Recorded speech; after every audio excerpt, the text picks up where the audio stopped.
Prenez soin de vous avec le groupe Vive et votre programme La Santé d'abord. Groupe Vive, entrepreneur du mieux vivre. Bonjour à tous, soyez les bienvenus sur le plateau de La Santé d'abord, l'émission qui préfère prévenir plutôt que guérir. Chaque année, 10 000 vies pourraient être sauvées si un Français sur 5 connaissait les gestes d'urgence.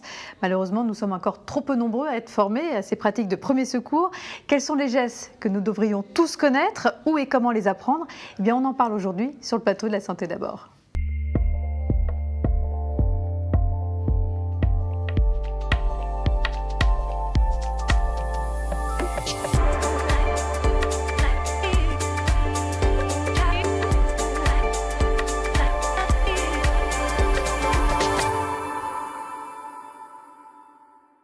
« 80% des Français formés aux gestes d'urgence, c'était l'ambition d'Emmanuel Macron pour la fin de son premier quinquennat. Alors cet objectif malheureusement est encore loin d'être atteint. Comment l'expliquer et surtout comment inciter nos concitoyens à se former? Eh bien, c'est ce que nous allons voir aujourd'hui avec mes deux invités. Anne Delvert, bonjour. Bonjour. Vous êtes directrice projet Harmonie Ambulance. Oui, tout à fait. Merci d'être avec nous. Merci. Et Jérémy Chaligny, vous êtes responsable du pôle éducation à la résilience et promotion du droit international humanitaire. J'ai rien oublié. Ouais. Et vous travaillez à la Croix-Rouge. Tout à fait, Croix-Rouge. Alors, merci à tous les deux en tout cas d'avoir accepté mon invitation et je compte sur vous pour réveiller l'âme de secouriste qui sommeille en chacun de nous. Mais avant, je propose d'aller à la rencontre des Français. Interrogation surprise sur les gestes qui sauvent, c'est un sujet de Marine Kijek.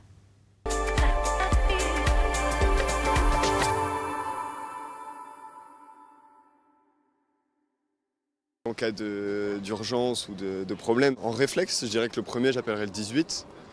Après le 15, si c'est vraiment très urgent. Et puis 17, si j'ai des problèmes de sécurité ou quoi que ce soit. Mais je dirais 18 en premier pour les soins et le SAMU après, si vraiment il y a quelque chose de très grave, quoi. Pour moi, j'alerterai directement le 15. Dans ce genre de situation, j'appelle le 18 et je surveille la personne à côté. Bon, les premiers secours, ce qu'on apprend avec la Croix-Rouge ou avec les pompiers, il y a des petits brevets qu'on peut passer qui permettent de faire les premiers soins, mettre en PLS, éventuellement faire le bouche à bouche ou le massage cardiaque, quoi. À part le massage cardiaque et après j'ai appris sur le tas comment désinfecter une plaie et éviter que ça saigne de trop. Je pense que je connais les bases à peu près, ouais, avec les différentes positions ou les différents gestes à avoir, mais j'ai pas réellement reçu de formation, non, ou passé de quelconque certification ou quoi que ce soit qui assure que je connais les gestes de premier secours à perfection, quoi. C'est pas des gestes complexes et puis c'est vrai que vaut mieux faire ce petit parcours-là plutôt que de se retrouver devant quelqu'un qui va pas bien, qui est en détresse et puis paniquer, pas savoir que faire. Et pour moi, tout le monde peut être à même d'en réaliser et il faudrait que justement plus de gens puissent accéder à cette formation parce que ça pourrait sauver beaucoup de vies, je pense.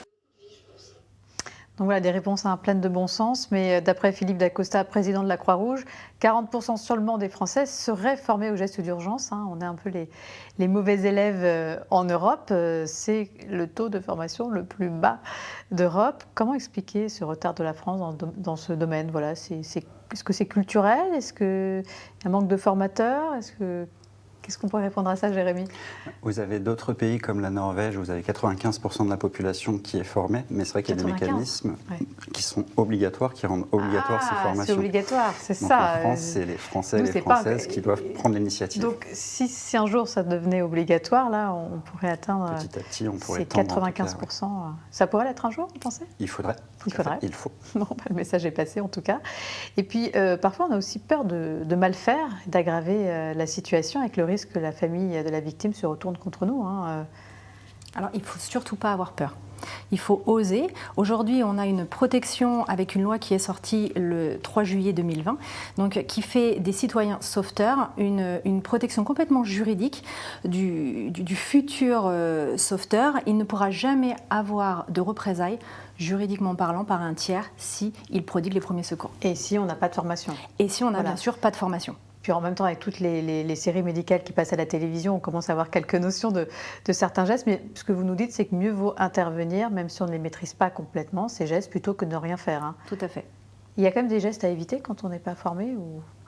Non, pas spécialement. Alors, quoi qu'il arrive, de toute façon, en intervenant, on peut sécuriser les lieux, apprécier l'état de la victime et appeler les secours. Et donc, au téléphone, on a des personnes qui sont formées pour nous accompagner justement pour proposer ces premiers gestes de secours. Faut-il bien connaître les numéros à appeler? Bon, dans le reportage, tout le monde nous parlait du 18. Donc les pompiers, il y a le SAMU. SAMU, pompiers, qui en appelle en priorité? C'est vrai qu'on est un petit peu perdu, le 15, le SAMU, les pompiers 18, bon, police 17. Il y a aussi le 112, c'est le numéro d'urgence européen qui regroupe SAMU, pompiers, police, etc. Tout à fait. Alors, qui on appelle en priorité, en fait? Là, on l'a bien vu dans le reportage, il y a vraiment une nébuleuse autour de ce numéro de téléphone. Aujourd'hui, instinctivement, ils appelleraient plutôt le 15. Ouais. Et de toute manière, peu importe si on appelle le 15 ou le 18, il y aura une réorientation en fonction de la problématique. Si on est plutôt voie publique, ça sera les pompiers qui seront appelés. Si on est plutôt sur du secours à personne, on sera réorienté vers le 15 et donc le SAMU. Les deux numéros sont interconnectés. D'accord. Et il y a un numéro dont on ne parle pas beaucoup, c'est le 114 pour les personnes sourdes et malentendantes, c'est ça? Tout à fait. Ça permet de fonctionner par texto, notamment. Donc derrière, ça permet de pouvoir signaler des situations d'urgence efficacement. Donc le 114. Quand on est témoin d'un accident, avant même d'effectuer les gestes de premier secours, quels sont peut-être les bons réflexes à avoir? Donc on sécurise le lieu de l'accident, les personnes impliquées, on apprécie l'état de la victime, mais surtout on demande de l'aide, c'est ça? Tout à fait.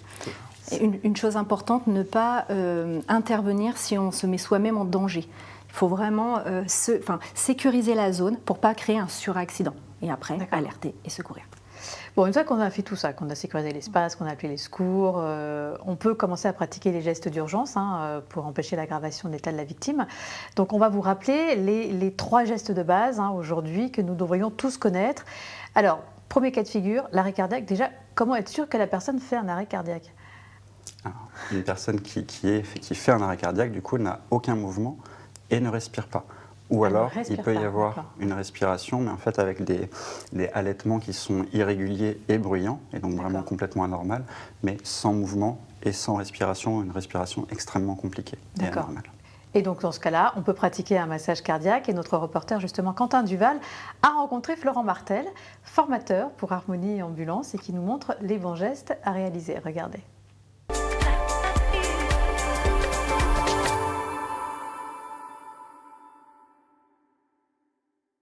On va réaliser massage cardiaque. Donc le massage cardiaque se réalise toujours sur la poitrine nue du patient.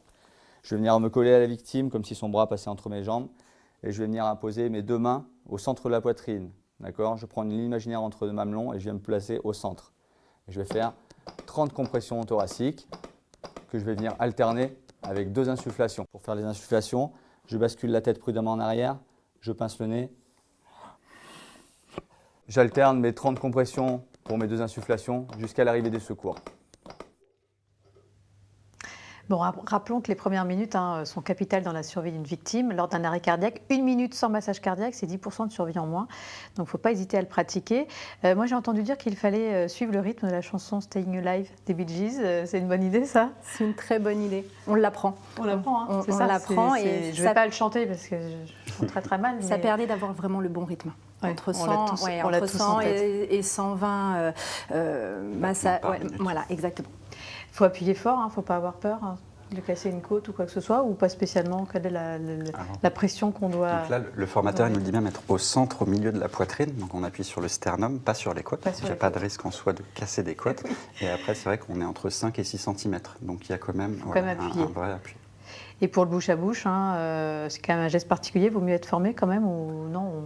Non, il fait partie intégrante du protocole, donc il faut vraiment le réaliser. Il y a vraiment une chose importante à réaliser, on l'a vu, c'est vraiment basculer la tête en arrière pour libérer les voies aériennes et avoir vraiment une optimisation de l'insufflation.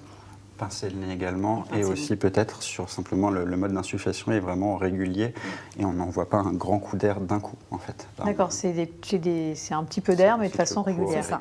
D'accord. Alors avant de commencer le massage cardiaque, on l'a dit, on a demandé à quelqu'un, ou on a appelé les secours, on a demandé à quelqu'un d'appeler les secours et de se renseigner sur la présence d'un défibrillateur automatisé à proximité. À quoi va servir ce défibrillateur? Alors, il va permettre déjà dans un premier lieu de s'assurer que le rythme cardiaque n'est pas présent. Donc, il va effectuer un électrocardiogramme. Et il a aussi la particularité de délivrer le choc pour pouvoir essayer de faire repartir le cœur. Autre point important, il va accompagner le sauveteur tout au long de son massage en lui disant à quel moment il doit masser, insuffler ou se retirer pour l'onde de choc. D'accord. Alors justement, comment bien l'utiliser, même si tout est automatisé? On retrouve Florent Martel, notre formateur. Regardez.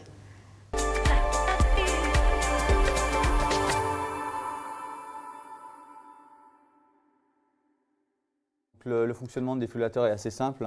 La plupart fonctionnent de la même façon. On commence par le mettre sous tension et après on a juste à l'écouter parler. Donc là, il me demande de commencer à placer les électrodes sur la poitrine nue du patient. C'est assez simple. Il y a une électrode qui est placée sur le flanc gauche et l'autre électrode qui est placée sur la clavicule droite. Après, je suis les consignes. J'enclenche le connecteur dans le défibrillateur et c'est lui qui va mettre en route une fois qu'il reconnaît l'analyse.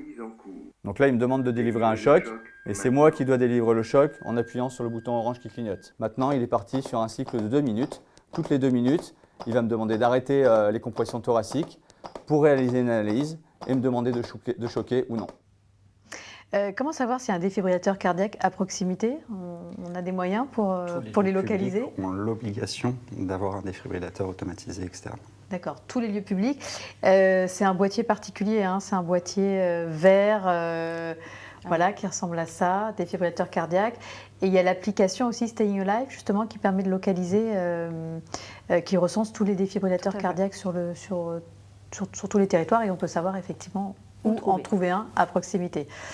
Alors, si la personne se plaint d'une douleur thoracique mais reste consciente, qu'est-ce qu'on fait? Voilà, on n'est pas encore dans l'arrêt cardiaque, mais peut-être début d'infarctus, qu'est-ce qu'on fait dans ces cas-là? Déjà, on commence par la sécuriser, on la fait asseoir et on discute avec elle pour essayer d'identifier quelle peut être la source de cette douleur. Ça peut être du stress, ça peut être le fait de ne pas avoir suffisamment mangé, il y a plein de pathologies, mais surtout on commence par la sécuriser, l'asseoir, la mettre dans une position de confort et on appelle les secours. Voilà. Toujours appeler les secours. Alors, autre cas de figure, l'étouffement. Voilà, quand un aliment ou un objet se retrouve dans les voies respiratoires, là encore, il faut agir vite. Quelles sont les manœuvres à réaliser? Regardez.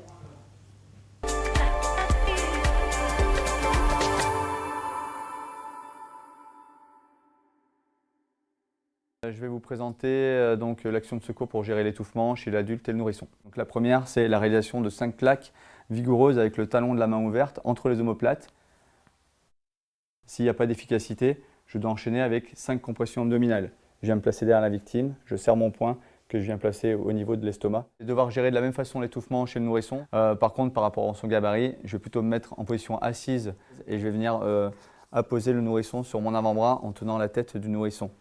Allonger la jambe, donc je vais mettre ma main droite de part et d'autre avec mes 2 doigts de part et d'autre de la bouche pour le basculer sur mon autre bras et sur mon autre jambe pour réaliser 5 claques vigoureuses avec le talon de la main ouverte. Si je n'ai pas d'efficacité, je vais retourner le bébé et réaliser 5 compressions thoraciques au centre de la poitrine. Si ce n'est pas efficace, je continue la manœuvre jusqu'à efficacité du geste ou jusqu'à perte de connaissance du nourrisson. Voilà, chez l'adulte, c'est ce qu'on appelle la fameuse manœuvre de Heimlich, hein, c'est ça? Mais il faut la pratiquer, enfin en tout cas ces gestes sont à pratiquer jusqu'à la désobstruction totale des voies respiratoires. Hein. Tout à fait. Et sur cette pratique-là aussi, c'est uniquement quand on a une obstruction complète aussi, et qu'en fait, si la personne ne respire plus du tout. D'accord. Donc il faut comment savoir si elle ne respire plus? Alors ça, vous pouvez approcher votre oreille, voilà, et vous entendez clairement le souffle d'air qui sort de la bouche. D'accord. Sinon, qu'est-ce qu'on fait? On tape juste s'il n'y a pas une obstruction complète, si on sent que la personne respire on va accompagner la correctement. Pour essayer de tousser, d'extraire du coup le corps étranger. On peut lui faire les claques dans le dos, les 5 claques dans le dos avec le talon de la main, oui, ça on peut. On peut même des fois aller chercher directement l'objet qui peut obstruer quand c'est des jouets chez les enfants. Ça arrive régulièrement. Ça me rappelle des souvenirs. Ouais, on peut. Enfin, il y a face à une personne qui s'évanouit, qu'est-ce qu'on fait? Eh bien, on la met en position latérale de sécurité. Démonstration encore avec Florent Martel.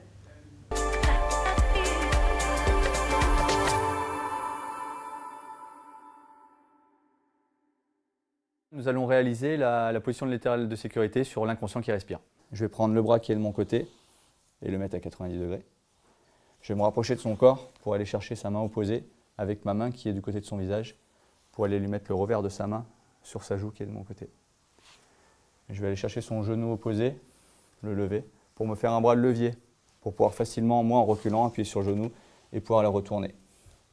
Une fois qu'elle est retournée, il faut que je libère ma main gauche, tout en laissant sa main en position.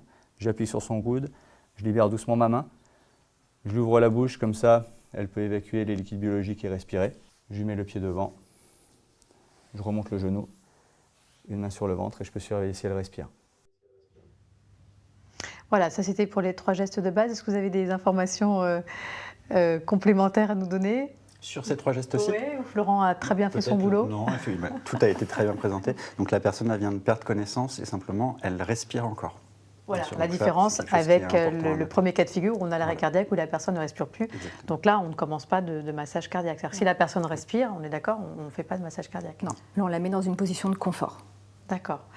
Et on attend les secours. Ça, c'était vraiment pour les 3 gestes de base. Donc merci encore à Florent Martel pour cette démonstration très claire. Rappelons également, en cas de saignement, qu'est-ce qu'on fait? On allonge la victime et on appuie fortement sur la plaie. C'est ça. Et si le saignement persiste, on peut mettre en place un garrot. Alors le garrot, oui, mais vraiment en dernier recours. Dernier recours, ouais. Sur le garrot, il y a vraiment des conditions très spécifiques, c'est-à-dire que le saignement est abondant, il peut y avoir des plaies qui sont multiples ou des victimes qui sont multiples, la présence du corps étranger qui est encore dans la plaie et l'impossibilité de faire un pansement compressif. D'accord. Voilà, donc c'est vraiment en dernier recours. Qu'on va faire un garrot avec ce qu'on a sous la main, une cravate, une ceinture ou quoi que ce soit. Tout à fait. Et une chose importante, quand on réalise un garrot, toujours au-dessus de la plaie. Et surtout, note importante, il faut regarder l'heure à laquelle on le pose. Ça servira après pour les secours. Donc si on peut l'écrire sur le bras, sur un papier, pourquoi? quelque chose. Parce que après, lorsque les services de secours vont prendre la personne en charge, le moment où il faudra réouvrir, remettre le sang, il faut avoir l'information pour éviter un... D'accord, savoir depuis combien de temps le garrot a été posé. C'est un geste quand même qui est lourd. Donc si on peut l'éviter, si un pansement compressif est bien adapté, il vaut mieux préférer ce geste-là que d'aller jusqu'au garrot. Et en cas de brûlure, quels sont les bons réflexes à avoir? On parle toujours de la règle des 3 x 20.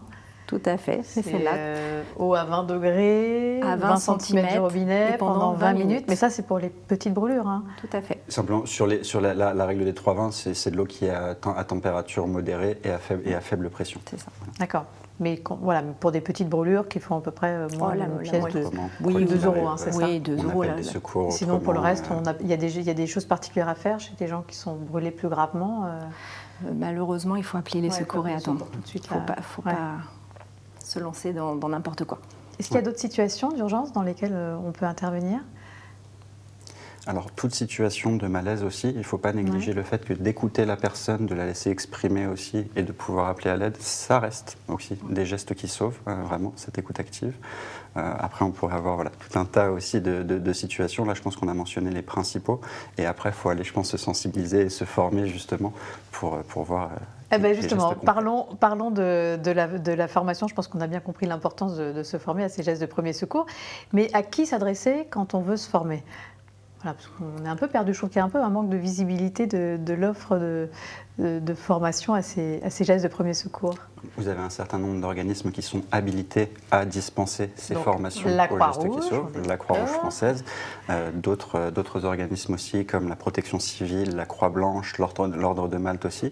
On pourrait en citer, il y en a à peu près, il me semble, 22, pour ne pas dire de bêtises. Donc, voilà. Et puis des organismes privés également, peut-être moins connus du grand public, mais qui ont également les mêmes habilitations pour pouvoir exercer les formations.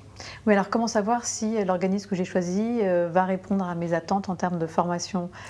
Alors, le référentiel est le même, en fait, quels que soient les organismes qui vont dispenser ces formations. C'est un référentiel qui est posé par le ministère de l'Intérieur. Donc c'est la même formation que vous suivrez. Alors quel est le premier niveau de formation? Voilà, la formation de base. Hein. Je ne veux pas devenir secouriste professionnel, mais en quoi consiste cette première formation de base?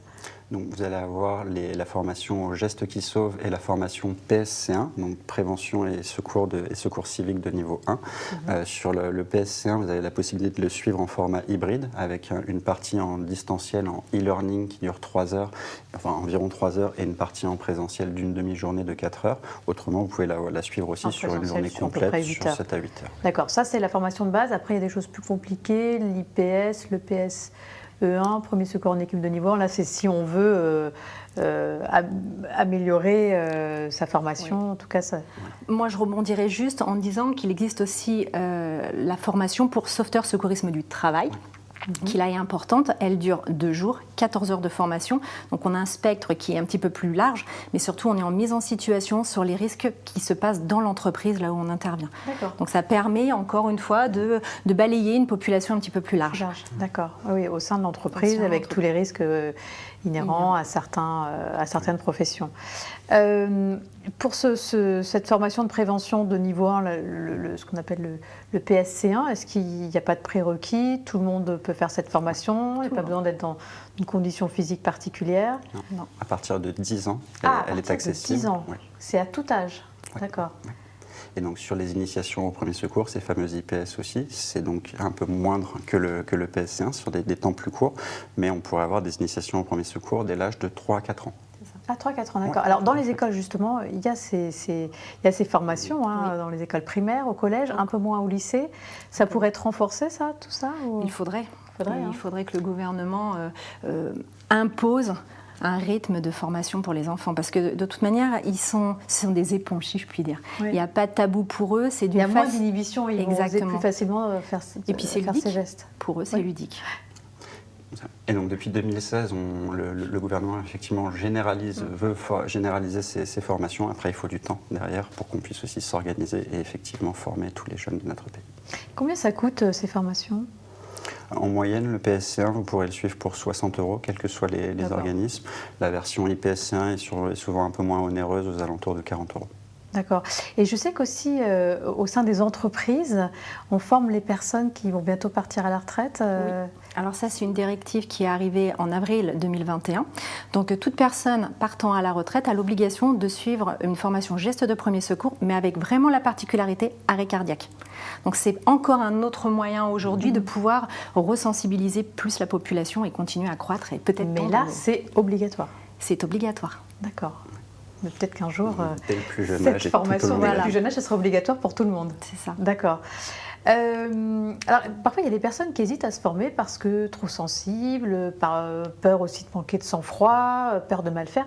Comment vous arrivez à les convaincre? Est-ce qu'il y a aussi un coaching psychologique lors de ces formations? C'est vrai que c'est impressionnant. D'assister à un accident, on peut perdre ses moyens, on peut être en panique totale. Tout le monde n'a pas forcément le sang-froid nécessaire pour intervenir. Alors, les formateurs et formatrices, du coup, dans le cadre du PSC notamment, vont accompagner les participants aussi pour les rassurer justement à intervenir en cas d'urgence. Il y a des temps qui sont dédiés aussi sur apprendre à faire face à son propre stress. On n'est pas tous des super-héros, quoi, c'est ça. Non, mais personne ne l'est, mais justement, on peut tous l'être d'une certaine manière. Oui, mais il y a des personnes qui vont tout de suite avoir beaucoup de sang-froid et d'autres qui vont paniquer totalement, qui ne vont pas savoir quoi faire, qui peuvent... Comme vous le disiez, on est plusieurs et aller chercher la présence d'un défibrillateur automatisé externe, c'est déjà apporter vraiment de l'aide. Alors j'avais envie de vous parler de cette nouvelle application dédiée à l'urgence vitale. Elle s'appelle Sauve Life. C'est une application gratuite ouverte à tous et qui permet de géolocaliser les citoyens sauveteurs à proximité. Regardez, c'est un sujet de Jérôme Aubron.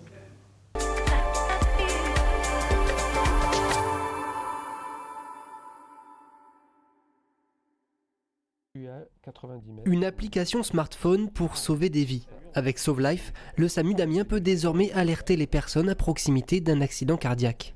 Si je clique, toutes les personnes qui ont l'application Sauve Life aux alentours vont recevoir l'alerte. Nous avons besoin de votre aide, merci d'intervenir sur l'incident. Ils cliquent sur ce SMS, ça leur donne l'endroit d'arrêt cardiaque. En quelques minutes à peine, aidés par la géolocalisation, les détenteurs de l'application peuvent prendre possession du défibrillateur le plus proche et se déplacer sur le lieu de l'accident. Sur place, les bénévoles peuvent pratiquer le massage cardiaque épaulé à distance par les équipes du SAMU. De précieuses secondes gagnées avant l'arrivée des secours. Chaque année en France, près de 50 000 personnes meurent d'un arrêt cardio-respiratoire. Des personnes qu'un massage cardiaque aurait peut-être sauvées. Mais voilà, beaucoup considèrent encore ce geste trop technique et n'osent pas agir. Souvent, on a la peur de mal faire. Ce qu'il faut bien comprendre que dans un arrêt cardiaque, le mal faire, c'est ne rien faire. Il faut agir. Quoi que vous fassiez, ça sera mieux pour la survie des gens. 1 minute sans massage cardiaque, c'est 10% de survie en moins. Les secours vont mettre en moyenne 14 minutes à arriver. Vous comprenez bien qu'il faut donc agir. Bon, c'est une excellente idée, cette association Sauve Life, l'application gratuite qui sauve des vies. Cette communauté de citoyens sauveteurs, hein, c'est une vraie chaîne d'entraide.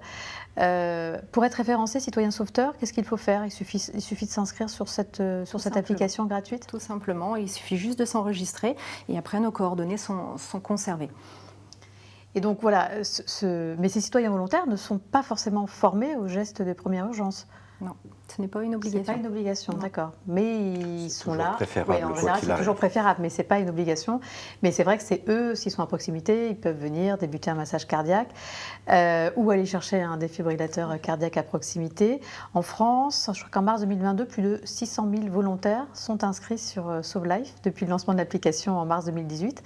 Et 71 départements sont couverts et 392 cœurs sont repartis. Donc voilà, n'hésitez pas à vous inscrire comme citoyen sauveteur et surtout à vous former. On n'a pas parlé aussi de formation pour les personnes en situation de handicap, hein. Il y a des formations particulières?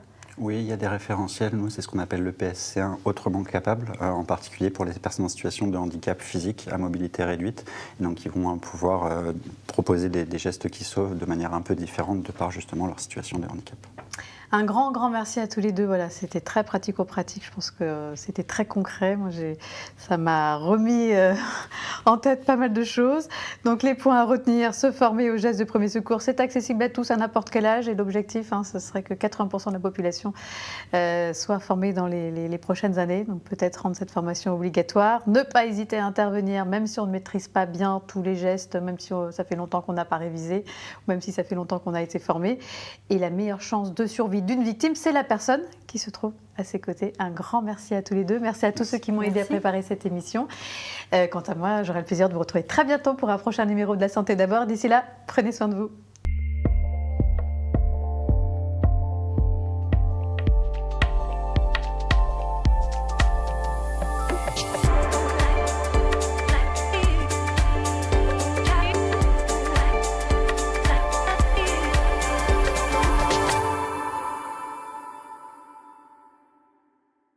Le groupe Vive vous a présenté La Santé d'abord, le programme qui prend soin de vous. Groupe Vive, entrepreneurs du mieux vivre.